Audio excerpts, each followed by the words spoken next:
I was right at 14 years. Matter of fact, the year I got my license was my first. I came up the road for the first time. Okay.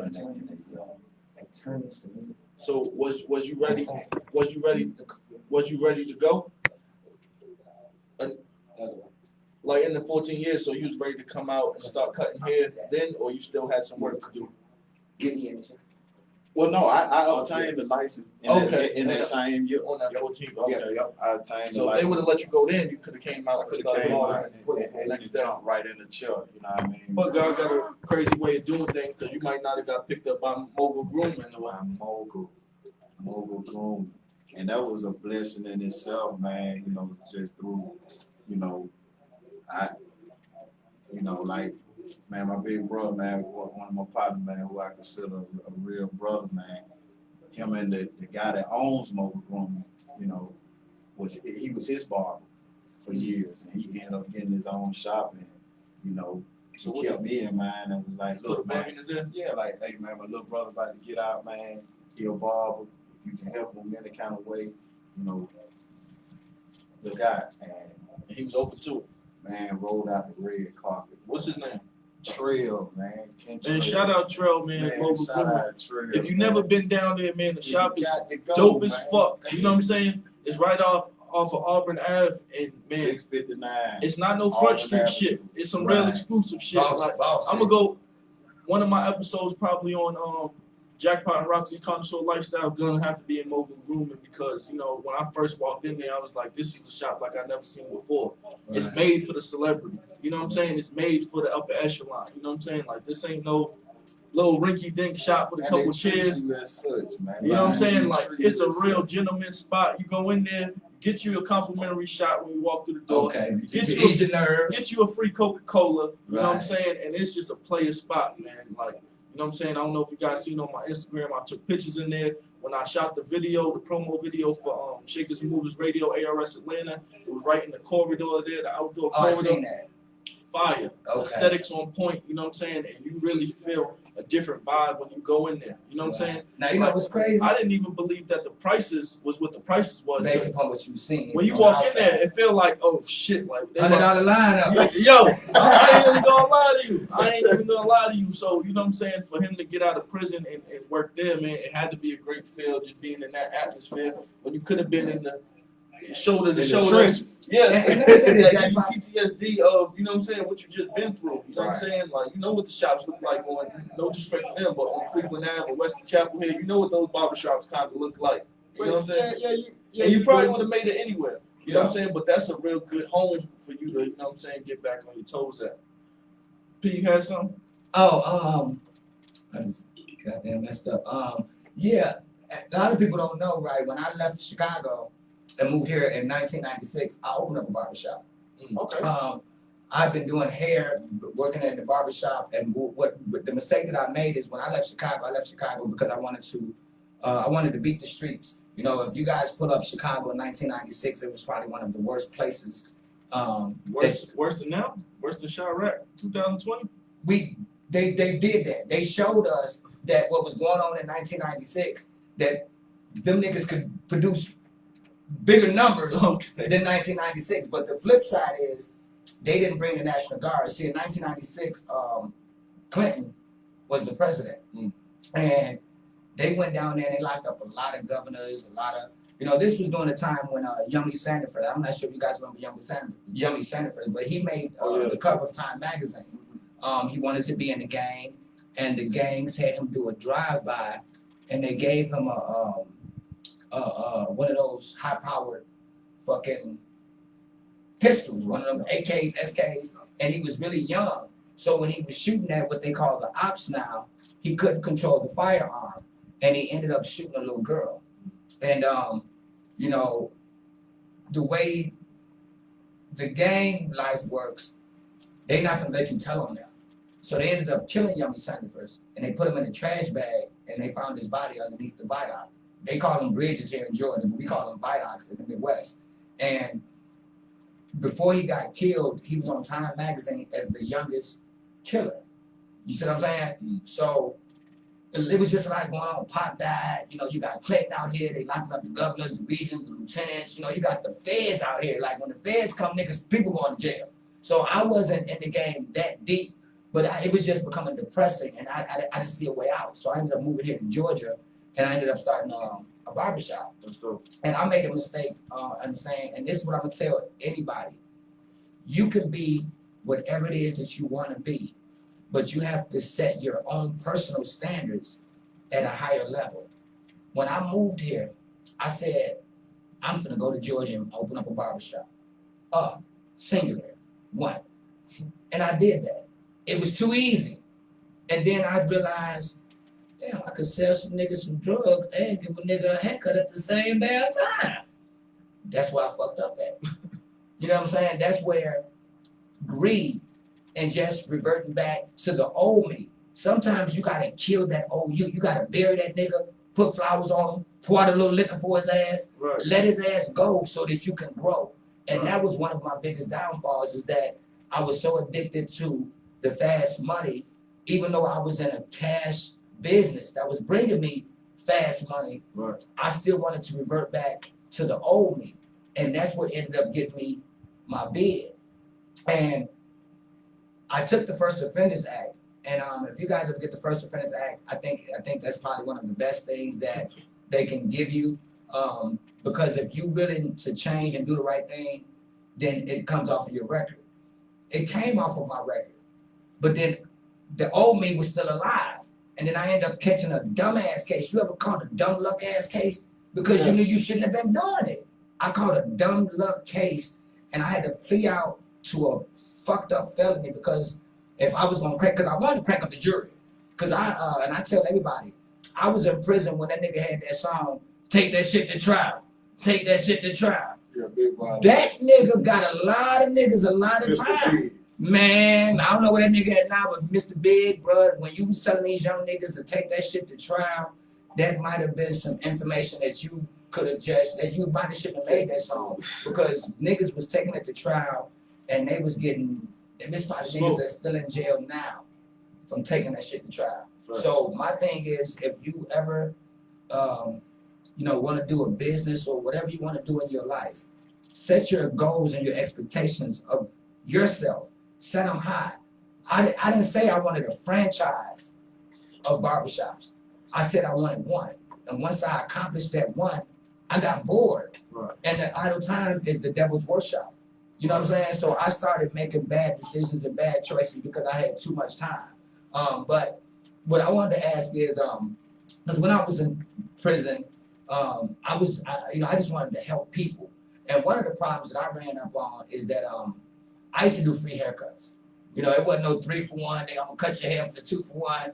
I was just trying to find a way to occupy my mind and do something that would be given back to some less fortunate people. But everything in prison is a hustle and it has a cost. Am I right? It definitely got a cost. Yeah. Them niggas, when they pop the locks, Ain't no freebies. man, when they popped them locks, the brother told me, look, bro, you can't be in here cutting them goddamn hairs for free. Now, we hustling up in here.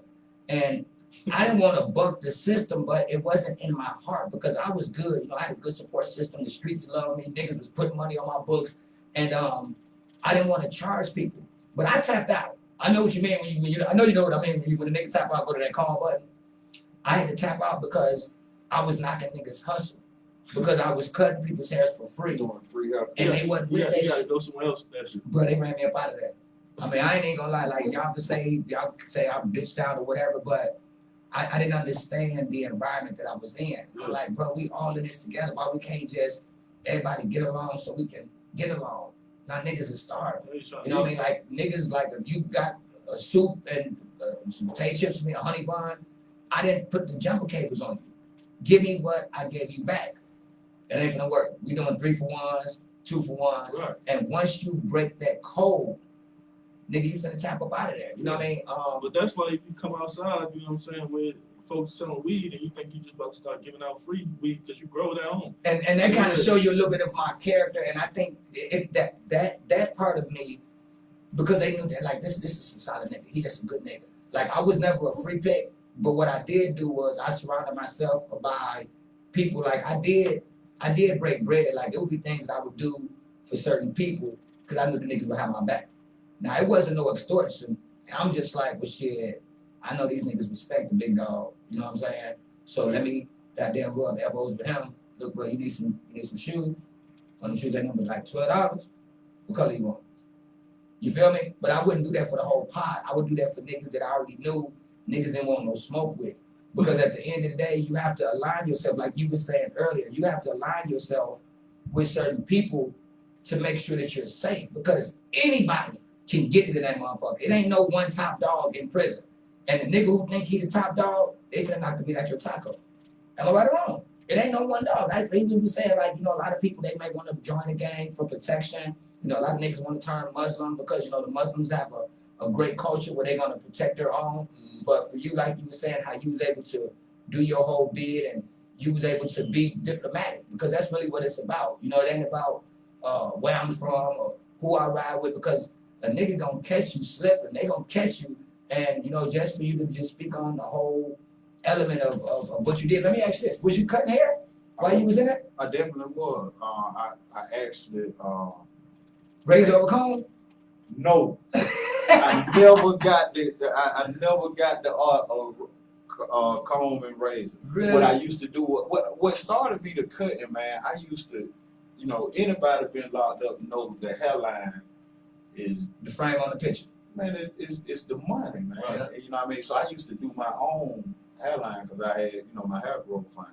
And so people started liking it, like, man, hey, man, hit me up for visitation. So I put the little razor on there, but I ain't never learned how to fade with the comb and razor. So that's what made me want to Learn that trade. Learn the trade. I was like, dang, man, I can do it. You know what I mean? So, but yeah, I never. Did you have some fuck ups before you got good? Man, of course. Or you sitting there in visitation looking like, man. Oh no, I ain't seen nobody. You know what I mean?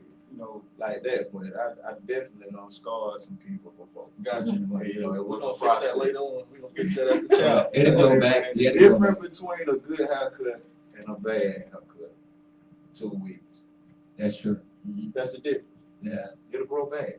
that's Just, true. Okay. just don't kill me right now. Right. Right. I'm gonna do it. I got you on the next round. I got you the next one on me. For sure, for sure. Yeah, we graduated. Well, yeah, man, we're gonna get out of jail. You know what I'm saying? We're gonna get out of the prison, and you know, I want you to tell me a little bit of, you know, we talked about what your emotions was going in. You know what I'm saying? Where you accepted accountability. You know what I'm saying? You knew what you signed up for. You put your boots on and just walked through it. We also talked about, you know what I'm saying, upon the 14th year. You know what I'm saying? When you started the parole process. You know what I'm saying? That you had a sense of anxiety and just, you know what I'm saying, ready to be like, all right, God, you know what I'm saying? Like, I took accountability, I did it, you know what I'm saying? Like, What else? What else you want? What else you need from me? What was the emotions, you know what I'm saying, once you were granted parole and knowing that you were, you know what I'm saying, coming home? Like, you know what I'm saying? What was that feeling? Just, Because I know you don't want to really get too, it's one of them things like, you know what I'm saying, you don't want to throw your hands up until it's over with. You know what I'm saying? Until you Right. walk out the door. yeah. That's how I am. You know what I'm saying? Like, I ain't hearing nothing, nobody, because you've been locked in so long and told no so much. It's like, man, it's hard to This even can't believe be it yet. real. You don't believe it till you outside the shit and you run away from it. I got transferred to the transit because of the condition of my parole was I had to complete the halfway house, or what you call the work release program, before I, you know, get released. So they say yes, but still gave you some stipulations. Oh yeah, no stipulation coming now. Got you. So I got transferred to the, you know, to the TC, and, you know, being transported over there, you know, they had me sitting in this holding tank at a, you know, big prison, you know, Valdosta State Prison. And so it was time to go. And I'm waiting on the man to put the handcuffs on me, you know, the transport. And at that moment, that's when I knew it was still all surreal for me, you know, just getting the paperwork. I cried, man. When I got the paper, I cried, man. You know what I mean? Fell out, fainted and everything. Yeah. Yeah. It was too much. But, you know, being in that holding tank, man, and that guard telling me, man, You ready to go? I'm like, yeah. I'm waiting on him to put the handcuffs on, and he like, nah, man, you free. It's over. You know what I mean? That's when it, it was real then. I'm like, Yeah. and then they, let me get a cell phone, and let me people see my clothes and stuff. So they don't cuff you to go, or this is leaving the transition. No, this is going to the I made parole inside of prison. Mm-hmm. And once you make parole, You technically free. Technically. But you can't mess it up. Right. You know what I mean? So while they had to transport me to the transitional center, that's where, all this took That's place. when you get released. Yeah, in the transitional center, that's where you release. Okay, so this is after the halfway house. Yeah. Okay. No, this was The before. Yeah, Right. This was before the halfway house. Okay, so you're free to go to the halfway house. I'm free to go to the halfway house.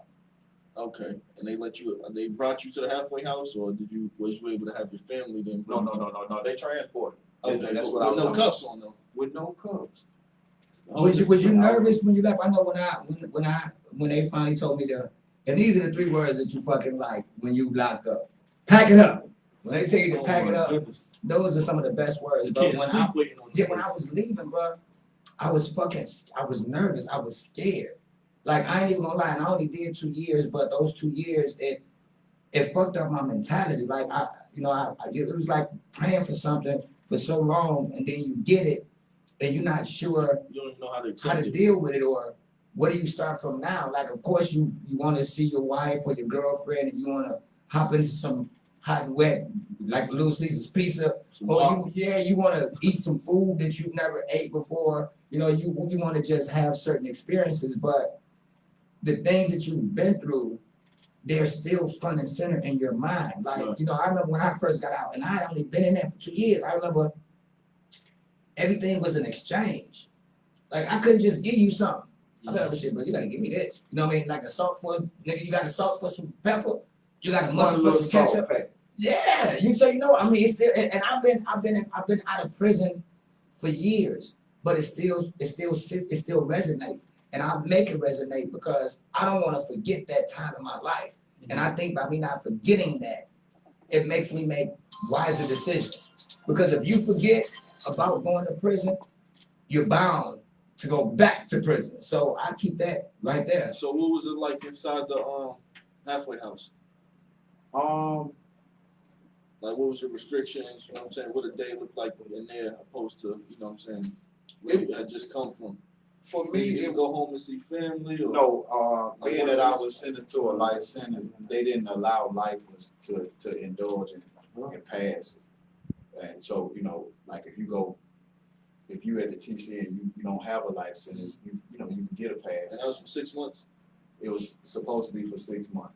Okay, so what you get to work and you get to go to work. Doors. Get to go to work, eat some, what we call free world food, and get to go to I think what's the name? Dollar General or Family Dollar or something like that. They bring you, or you able to walk? They take you once a week. We get to go to the store. And, what was those experiences like? Was those surreal? They definitely. I'll never forget, man. Like simple thing of making a list of what you need, because I have in my mind what I want. I can't tell you. I've been thinking all week what I want to go to the store and get. And then as soon as I get in there and I see 17 different boxes of cereal, I don't know what I want. That's the shit that bugged my pops out. Like, you know what I'm saying? We taking, you know what I'm saying? He came down here a month after being released after 15 years, you know what I'm saying? And like little things like seeing all the Snicker bars or all the candy bars, like blew his head off, because he's like, you know what I'm saying? He used to it's this one. You know what I'm saying? Like, so being able to see different things, or just be in the back of a car eating, like, you know what I'm saying? He got on the airplane when he first came out, all types of shit, you know what I'm saying? So what was it like once you finally got out of the halfway house? Like, what's some things that you couldn't wait to get into? What's some foods that you couldn't wait to, you know what I'm saying? Man, Because of course, Atlanta done did a 360 since you've been. Yeah, I don't think 360 the word, man. 720. 720. Yeah, 8, man. The A is inside out, man. I mean, it has exploded, from what I remember. But So what was your bucket list things? Because you missed your teens, 21, 30s. You know what? I didn't approach it like that, man, because it was so much. Once I got here and I saw it, Shit, a fucking iPhone. yeah, in the TC. Yeah, I got this in the TC. You know what I mean? So I really don't care about the difference in them. You know what I mean? Somebody got it for But me. even how to work it, like social media and shit, Oh yeah, like, all world. that. But like I said, I got caught with a phone, previously while I was in. So, phones had been introduced to the prison system. So, if you got anything going on, you're gonna have a phone. Okay. So, I was literally on that end. Yeah. You know what I mean? But man, it just wasn't one thing that I just wanted to do, or two things I just wanted to do. I just embraced it and just did it how it went. And, So what did you do? It only been a year. You say you went to Miami your last birthday. Like, man, what's some things you done got into? Man, look, man, God, it's so good. I've been to Vegas. I've been to Miami. Went to Myrtle Beach. Dope. Man, I got a chance to play. I get a chance to, I'm an athlete. I consider myself an athlete. I love sports, man. Okay. And my siblings, all them athletic. You know what I mean? But just to be able to get out there and shoot ball with them, man, and to engage with my family, man, that was, and friends and stuff. That was everything. Yeah, that was everything. Everything else was just. I seen on your page you even got to catch a Falcons game. Went to the Falcons, man. I love the Falcons. Yeah. We can win the Super Bowl this year. You talking about the Braves? I'm talking about the Falcons. That's about the Braves. The Falcons. You know they on the Falcons. I do. And they just said they got corona in the locker room, so they shutting down the practice field or some shit. But that might be an excuse. Yeah, Look how Sage is. Try to. So what's some challenges that you've been through? You know what I'm saying? Coming home. You know what I'm saying? Because then so far, you know what I'm saying? Like I said, what you exemplify is all positive. You know what I'm saying? What's some challenges or some roadblocks where you like, fuck, man? You know what I'm saying? You walked right in the mobile room and got the job there. You know what I'm saying? What's some things that you wasn't able to attain, or just some headaches or challenges that you faced that's coming out 21 years later? You know what I'm saying? Because I know it can't all be always peaches and cream. Right. You know what I'm saying? Everything has been a process, and at this point, it's funny that you asked me that, because at this point, I'm actually trying to, find me, somewhere to stay. I was trying to find an apartment, and I went to a couple of places, and the first thing that they say, they don't accept felons, So it was discouraging, because I didn't take that into consideration. I took it into consideration, but I was led to believe by the system that if you do it like this, you do it the right way, that not even your past convictions or your felony record will hinder you, but it will. Okay. You know what I mean? I feel like I don't, got to a place where I can, eat, more than, like just to, support me. Right. But got my credit straight.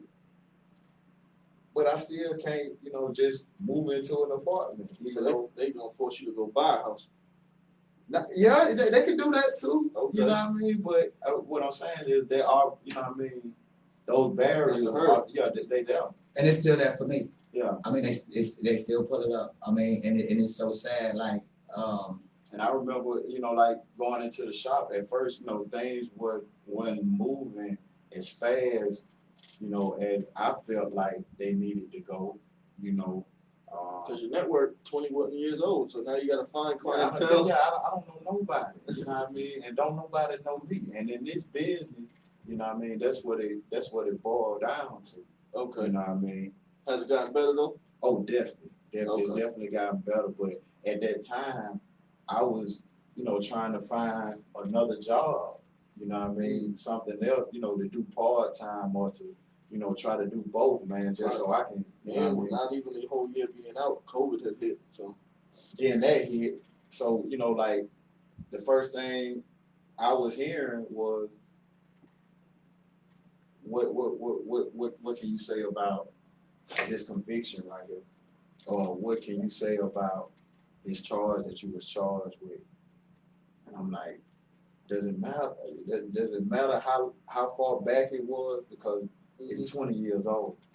No, but it's gonna show up. We're gonna see it. HR gonna see it. So I'm like, wow, man, this is crazy. But you know what I mean? It ain't no means to stop. Right. So you've been able to overcome some of those. Oh yeah, definitely. Yeah, because COVID slowing down, shop back picking up. Shop back right. You done been able to move, shake and move. Yeah, and move. meet some I mean, people. I got transportation. Now, man, Uber killed me, man, when I first came back, man. Oh, it will. Yeah, it did. You know, I probably could have been up out of the car by now. Yeah. You know, I mean, mess around with Uber, but it was it was a process. Man. Okay. Yeah. So we touched on it a little bit, but you know what I'm saying? I had just even, when I was doing the current news at the beginning of the show, you know what I'm saying? Like all these rappers and influencers, you know what I'm saying? Like, they got a lot more money than us, but you know what I'm saying? They catching cases by the day and just think they're gonna get a lawyer and get out of this, get out of that. They ain't gonna have to see no 21-year sentence unless, you know what I'm saying? Unless they really get into something sticky, you know what I'm saying? But like, what advice can you give the youth, you know what I'm saying, the listeners at home, you know what I'm saying, the people watching, like, what advice can you give the young cat? Because you got convicted at 16, you know what I'm saying? So what can you give the young dude who's just out here hot-headed, you know what I'm saying, influenced by the internet, and, you know what I'm saying, the people who glorifying living a fast life, or, you know what I'm saying, living a violent life, or, you know what I'm saying, whatever, what game can you give them real quick, you know what I'm saying, to steer them away from that and let them know that clearly that's not the move. If they haven't got that yet from this interview, you know what I'm saying, if you're discussing the traumas and the different hurdles of doing a 21-year life sentence, you know what I'm saying, what game can you give them at home, or maybe a parent at home, you know what I'm saying, to put their kid on the right path and make sure that this hopefully doesn't happen to them. Because, these young kids, they out here, like I said, man, the trending thing right now is having a Draco and going to air out the ops and, you know what I'm saying, all types of weird shit, you know what I'm saying? So, yeah, you open yourself up for so much to happen, like when you indulge in something like that, you know what I mean, just toting a rifle, assault rifle, you know what I mean? Instagram. On Instagram. You know what I mean? But my message would be, to a younger me, or, to some of my partners that, I grew up with, through juvenile and through prison, is to just understand the importance and, how detrimental it is to make right decisions and weigh out the consequences, because there's consequences and repercussions to everything that we do. And I feel like, for me, knowing that time that I was in, what I was doing that caused me to get locked up, if I would have knew that I would have had to do 21 years in prison and missed the majority of my teen life and adult life, I wouldn't have made that decision at all. You know what I mean? He wasn't even taking that into consideration. I wasn't taking that into consideration. And my message would because I'm not going to try to tell you what to do, how to do it, right, but I can tell you what will happen if you do it like this. Right. If you go this route, this was on the other end. Strong possibility. Yeah, it's a very strong possibility. Because they don't care nothing about it. They don't care nothing about how old you are, or who you were staying with. You do the crime, or they even think you did the crime. You know what I mean? It's over with. You know what I mean? So that would be my main thing, my main message for young men and young women coming up. And listen to your parents, man. Please listen to your parents, man. I know it's probably the most uneasy thing to do, man. To, just take your parents' advice because you feel like you got it figured out. But man, and that's the crazy thing about getting locked up is like,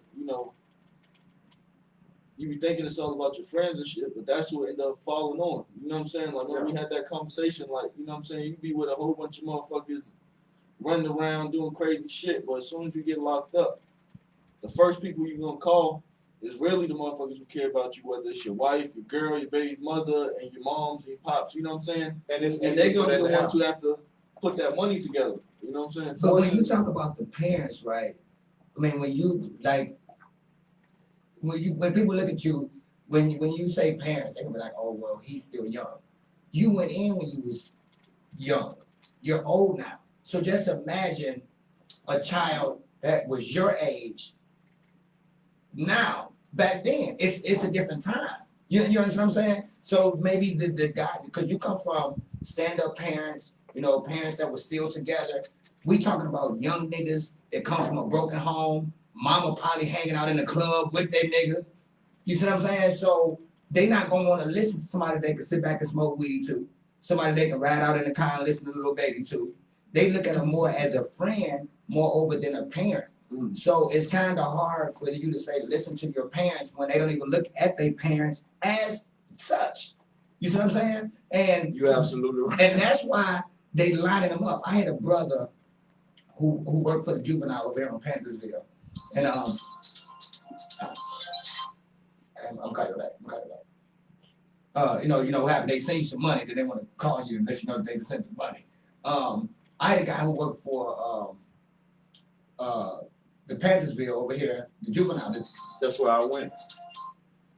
And I asked him. I said, bro, I seen him about 2 months ago. I said, bro, you still doing the juvenile? Because I was trying to make a statement.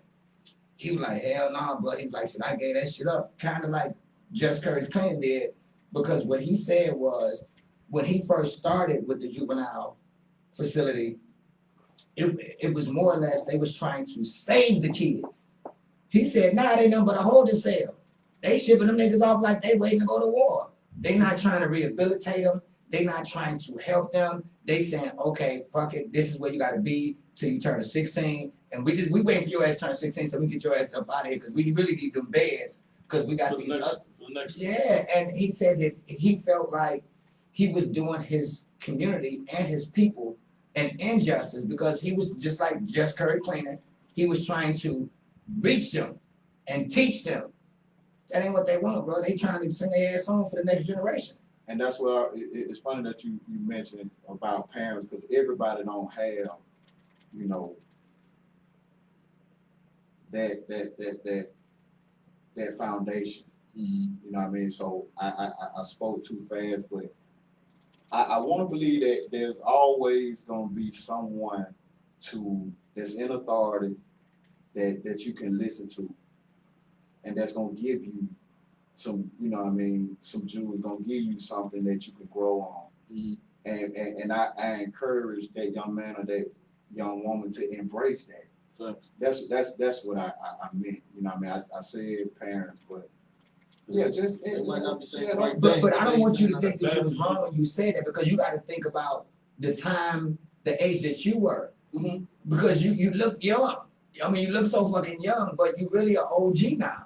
So the times that you did what you did with it was a lot more closely knit situation. You know what I'm saying? Like the parent, you still had both parents. You know, one of your parents are, you know, active in the church. You know, it wasn't like you didn't come from a well-to-do family. You just made certain choices that you chose to make, which that's why you took accountability for what you did because you knew you wasn't raised like that. You knew that you made a bad decision probably on the spur of the moment that caused the system to give you what it gave you. But these other niggas, I mean, and I don't mean to use that word like that, but these other young guys and these other kids that are growing up, they feel like this is who they are.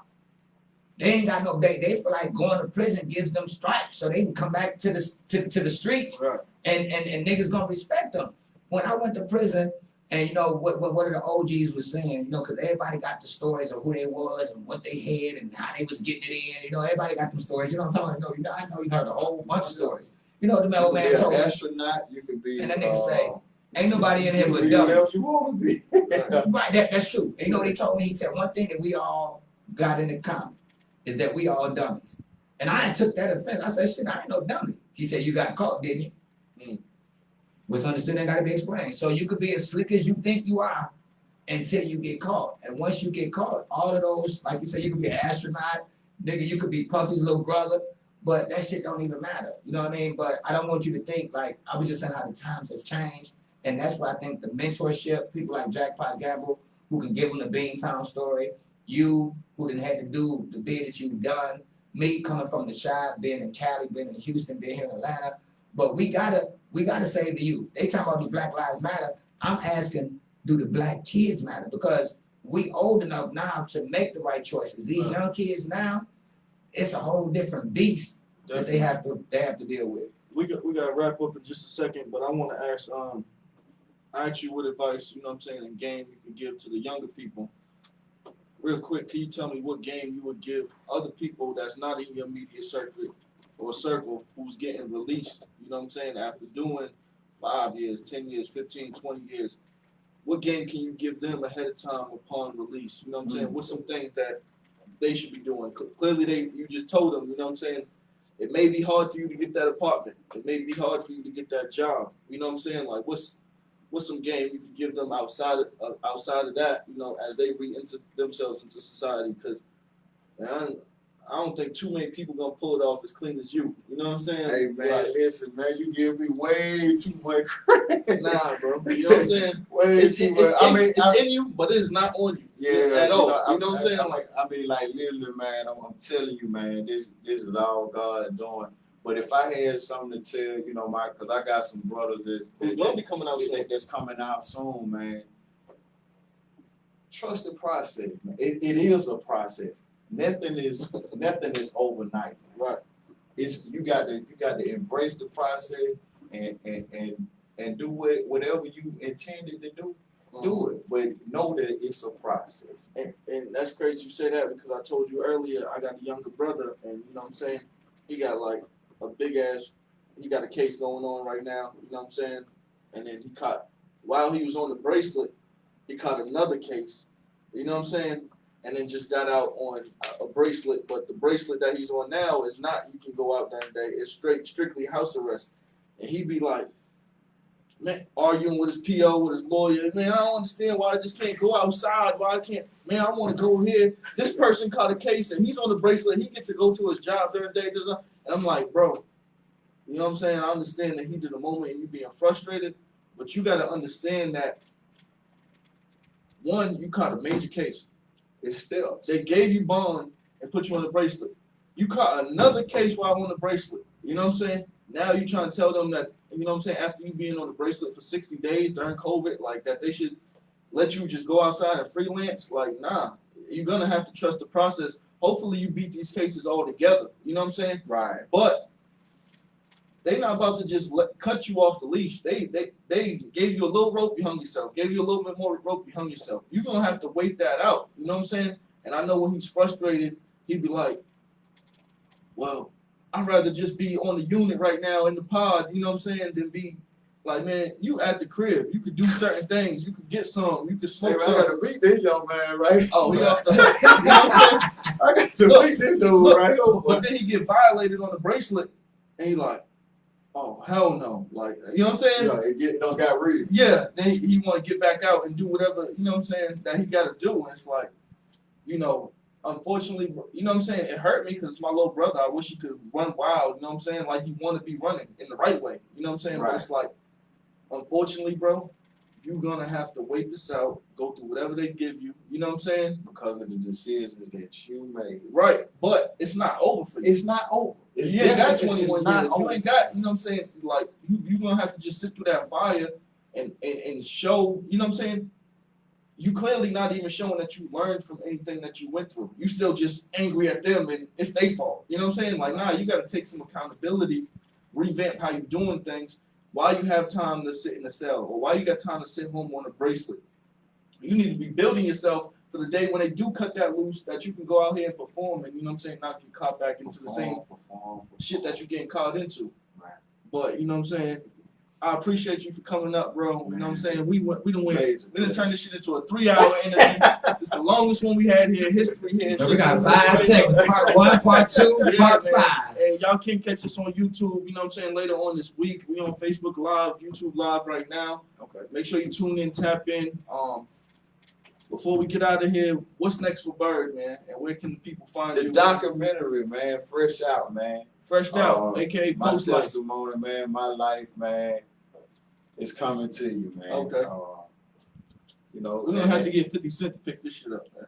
definitely. We don't want 50 in my business, period. Okay. We don't want 50 in my business, period. You know what I mean? If it's my business, we can discuss business. Right. But that's where it gonna end at right now. Right. Yeah, man. 50 got a lot going on. Well, let me ask this, you know what I mean? Because Jackpot, he didn't give me a word of the edge, but I had the Debo. What was the first piece of food you had got when you got up out of there? I actually videoed it. I went to Cracker Barrel. Oh, man, you didn't go to the Cracker Barrel. How? The Cracker Barrel? This is another segment right here now. Oh, Y'all really want to talk about this? Yeah, I mean, because you know what the Cracker, the man got a whip in his hand, and his name's Cracker. No, he ain't got no whip, but you seen the white man choke the white black woman out in front of her daughter at the Cracker Barrel? Look up the logo. Oh, no. No, look up the logo. Oh, fuck no. I'm going to put it on the big Y'all got screen. to understand, I wasn't taking none of that into consideration. Bacon. Yeah, bacon. Real chicken. Waffle, and I wanted it in my life. Well, what about, what's the other place that do the all you can eat? Golden Corral. Man, I'm way down there about. Oh. I got something to eat. Cracker Barrel. Oh, yeah, go to what you Yeah, see. yeah.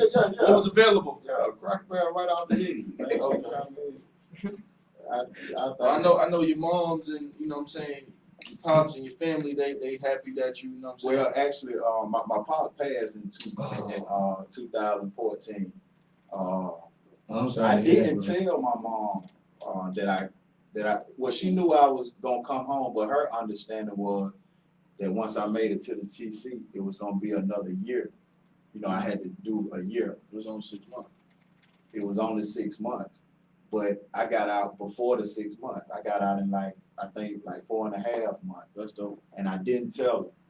I surprised. I got, my partner out of yard realm to come film it, and we got together, to say we're gonna do this documentary. Oh, so that's in the documentary. All this is in. It's on Facebook. It's on my page, Ashley Byrd. You'll see it. You popped up on it. Pulled up on. What was that like? You got to see it for yourself. It was everything, man. My mom, man, I'll never forget when I got incarcerated, man. She cried. I know for about 2 years straight. She having to come to, visitation, and people staring, looking like, man, what the hell is this little kid doing there? How she let her son do that? I could just, hear it, in my spirit. And, she carried a lot of that, the whole time I was locked up, and she did it. I'm talking about like a real. She probably cried tears of joy when she pulled up. Yeah, when I pulled up, she couldn't believe it. Lost The first thing she said, "What you doing here?" What you mean? What I'm doing? You want me to go back? She thought you broke Yeah. up. Let me ask Off you the this. fence. Did you, and just speaking on that, so we're gonna definitely wrap this up. We might need to get you on another segment. What I want to know is, did you, because some parents, they blame themselves. They want to figure out, well, what is it that I did wrong, or how could I have done these things differently? And did you express to her that it wasn't nothing that she did, it was more that the choices that I made, but they're gonna still carry that burden, and it's nothing, Absolutely. nothing that they could have done different. Yeah, it's nothing you could have done different. It's nothing. Right. You had me, but you gave me everything that I could possibly need and want. You know what I mean? To be the man that I am today. Right. You know what I mean? To survive it. Yeah, to survive, it didn't even be here. So it's countless times I had to tell her, like, Mom, Don't do that to yourself. Yeah, don't do that. And let me say this too. And this is what I took out of the bid that I had to do. I didn't do what they charged me with. I didn't do it. I didn't. That was the first time I questioned God. Because I'm like, God, why would you, like, you know I didn't do this. I was like, why would you let them do this to me? And I paid the lawyer. I paid a dope lawyer, Michael Mann, over here on Grant Street. And I still went to prison. But, you know, as I got into the word of the Bible and I asked God to help me understand his word, it was something that was more detrimental that was going to happen to me that I couldn't see. So God said, let me move my son out of the line of fire, even if I got to sit his ass down for this brief moment of time, because what I'm foreseeing is going to happen to him, ain't no coming back from that. So do you think that maybe having to sit down, it could have potentially saved your life?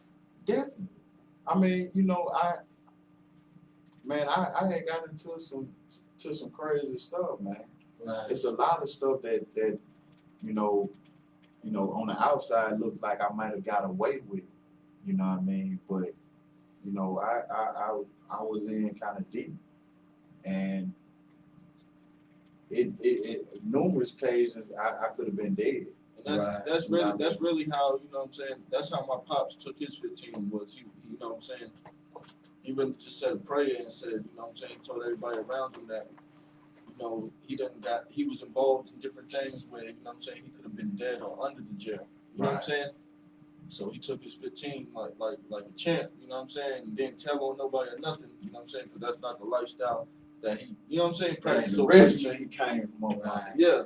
So it was different. But so what's next for you is that documentary coming soon. The documentary. Cutting heads, you know what I'm saying? Book your Cutting appointment. heads, Byrd Da Barber, Mogul Grooming. Shout out Trail. Shout out Trail. He held it down like a real one, man. You know what I'm saying? Make sure y'all check my boy out for a haircut, man. You know, we do mobile barbering by appointment as well, you know what I'm saying? So make sure y'all tap in, tune in, man. Get, you know, man, definitely putting it down with the fades. And yeah, man, a lot more to come. Documentary, man, gonna end up buying a house out here if y'all don't want to get one. And all that, you know what I'm saying? All that. You deserve that, you know what I'm saying? So yeah, man, make sure y'all tap in with Byrd Da Barber. Byrd, where can they find you at? Byrd the One Barber, Byrd _DA1_ The Barber, man, on Instagram, man. You can contact me, man, 470-399-4736, man. Get you a cut, man. Yeah. I got you. We'll meet them in person, man. Mogul Grooming, man. You know what I'm saying? That's right. And I appreciate you checking in. I remember Jackpot was telling me a little bit about the barber. He was like, nah, my barber, you know, he was like, for the corona, he poured up on me. But he didn't tell me the extent of, you know what I mean, what you had went through. But it's definitely a pleasure to meet you, man. I wish you nothing but success. This is your home. You know what I mean? Be able to tell the story. We're going to support the documentary. If we could be in it, the motive area. But man, God is good. Yeah. They're gonna definitely need this footage. Y'all too late for this. My brother, but listen, nothing but blessings to you. You know, you got it. You know, Jackpot, you know, this is another one of your goddamn rabbit out of the hat. You feel me? So, you know, I appreciate you for searching diligently for people who really deserve the platform. We always gonna bring good stuff up here, you know what I'm saying? If it ain't quality, man, it ain't coming up here. And if it is, we taxing you and we ain't gonna put you on camera. I'm trying to tell you. Hey, well listen, I ain't gonna lie, P-Weezy, I'm on my way, you know what I mean, 1017, Life Lounge, Fugazi, Fugiano, I said Fugazi. Oh my God. Fugiano, hey man, listen, I'm an OG, but they know me. I'm on my way to 107 Cortlandt Street, man. Y'all meet me there. Hey man, it's going big in the city, man. Jackpot, you already know, man. Yes, sir. Movers and shakers. Hey, the big dog. Oh, good shit, man. Hey man, y'all gonna see this. It's gonna be on YouTube. It's gonna be on Jackpot's YouTube. Give me your YouTube, Jackpot. Shakers and Movers, man. Shakers and Movers TV. Y'all gonna check it out. I'm gonna send the link out. Link will be in my bio later on this week, man. Appreciate y'all tapping in, tuning in. We got another episode coming up next week. We out. Peace. Peace. Peace.